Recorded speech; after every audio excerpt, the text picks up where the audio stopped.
জনগণের সামনে যে কোনো ইন্টারন্যাশনাল ট্রিটি আন্তর্জাতিক চুক্তি খোলাখুলিভাবে জানিয়ে দিতে হবে পার্লামেন্টের মাধ্যমে।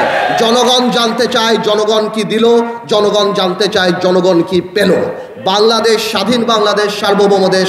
আমরা কোনো দেশের অধীনে না, আমরা সবার সাথে বন্ধুত্ব করতে রাজি। At the same time we must make sure we have our heads high. আমাদের মাথায় রাখতে হবে আমরা সসম্মানে যারা সবার সাথে সেই সম্পর্ক রাখতে পারি। পার্লামেন্টে কিভাবে দেশ বিক্রির পায়তারা, আদানি চুক্তি থেকে আরম্ভ করে অন্যান্য কিছু, আমি মনে করি যেই চুক্তিগুলি হয় শুধুমাত্র রাষ্ট্রপতির কাছে প্রধানমন্ত্রী যাবে আর নিয়ে আসবে, রাষ্ট্রপতিকে দেখাবে। কোনো স্বামী স্ত্রীর সম্পর্ক কারোর সাথে নাই, কোনো বড় ভাই ছোট ভাইয়ের সম্পর্ক কারোর সাথে নাই। আমরা একইভাবে আমাদের রাইট প্রোটেক্ট করে আমরা আমাদের অবস্থান রাখতে চাই। So article 45 is very important. তত্ত্বাবধায়ক সরকার ব্যাপারটা 15 অ্যামেন্ডমেন্ট, এটা কোর্টে চলছে। এটা তো বাংলাদেশে একটা পাগলেরও দাবি তত্ত্বাবধায়ক সরকার হওয়া। বাংলাদেশের মানুষের গাছপাতা, ইট বালি, পশু পাখি সবাই এটা রিয়েলাইজ করে তত্ত্বাবধায়ক সরকার ছাড়া সুষ্ঠু নির্বাচন সম্ভব না।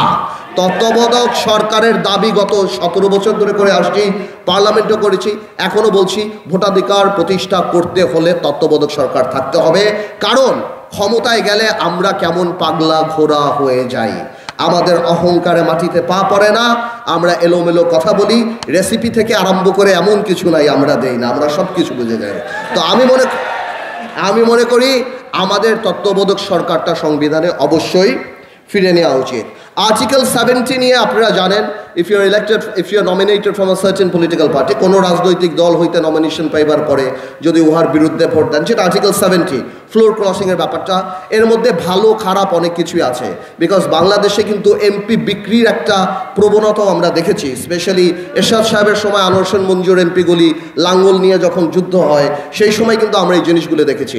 আমি মনে করি আর্টিকেল 70-তে ভোট দেওয়াটা মানা আছে কোনো দলীয় সংসদ সদস্যের, কিন্তু দলীয় সংসদ সদস্য তার দলের কোনো সিদ্ধান্তর ব্যাপারে বাইরে যে কোনো অবজেকশন দিতে পারে, ইভেন কি পার্লামেন্টও কথা বলতে পারে। তো আমি মনে করি কোনো অ্যাব্রাপ্ট সিদ্ধান্ত না নিয়ে এই আর্টিকেল 70-র ব্যাপারে আরও অনেক কথা বলার আমাদের সুযোগ আছে। ওকে, সো এটা আমি মনে করি কোনো নির্বাচিত সরকারেরই সেটা করা উচিত। আরও কিছু কিছু ব্যাপার আছে, যেমন আর্টিকেল 75-এ আছে যে সংসদে যারা উপস্থিত থাকে তাদের মধ্যে থেকে মেজরিটি দিয়ে আইন পাশ করা হয়। আমার মনে হয় এখন দেখা গেলো সংসদে 50 জন আছে বা 100 জন আছে, আমার মনে হয় এটাকে পরিবর্তন করে মিনিমাম 2/3 বা বেশি, বিকজ এখন অনলাইন আছে, যে কোনো আইন পাশ করার জন্য পুরো সংসদ সদস্যদের এখানে থাকা, সেখান থেকে মেজরিটিটা না অনেক ইম্পর্ট্যান্ট। আর্টিকেল 70-তে এডুকেশনের ব্যাপার আছে, বাট আমরা মনে করি এখানে এই এডুকেশনের জায়গা আছে অনেক, আসলে আমাদের কনস্টিটিউশনটা না অনেক shortly drafted, in the sense এটাতে অনেক ইন্টারপ্রিটেশন করার রুম থাকে। তো আমি মনে করি আরও স্পেসিফিক হওয়া উচিত। আর্টিকেল 70-তে লেখাপড়ার ব্যাপারে, শিক্ষার ব্যাপারে আছে, আমি মনে করি এখানে বাংলা, ইংলিশ, মাদ্রাসা, ধর্ম, গভর্নেন্স, এনভায়রনমেন্ট এবং ক্লাইমেট চেঞ্জ নিয়ে থাকা উচিত। We need to educate our children, আমাদের ভবিষ্যৎ প্রজন্মকে গুড গভর্নেন্স, ক্লাইমেট চেঞ্জ, সেগুলি নিয়ে আমাদের কথা বলা উচিত। আরেকটা ব্যাপার হলো ডিসএবল, যারা অটিস্টিক বাচ্চা বা যারা শারীরিকভাবে সক্ষম না, এরকম অনেক পরিবার বাংলাদেশে আছে। আর্টিকেল 15D আর 28D এই ব্যাপারে কথা বলে, বাট আমি আবার মনে করি এটা ইনাফ না।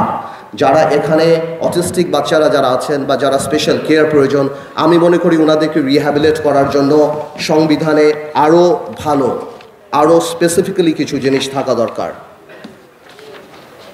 এখন আরেকটা ব্যাপার নিয়ে কথা বলবো, যেই ব্যাপারটা অত্যন্ত গুরুত্বপূর্ণ। আমি বলি না আমাদের সংবিধান সময় উপযোগী না, রেলিভেন্ট না আজকের দিনের জন্য। আজকের দিনের অনেক প্রবলেমের কথাই আমাদের সংবিধান বলে না।